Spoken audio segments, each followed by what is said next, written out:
by and large, when I think about animals and our relationship to animals, I mean, factory farming is one element of what's happening with animals.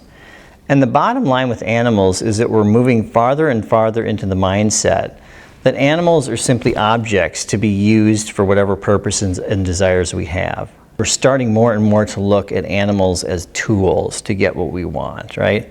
And not as creatures in their own right that have some kind of inherent moral dignity or some kind of moral standing outside of what you and I think that we can use them for.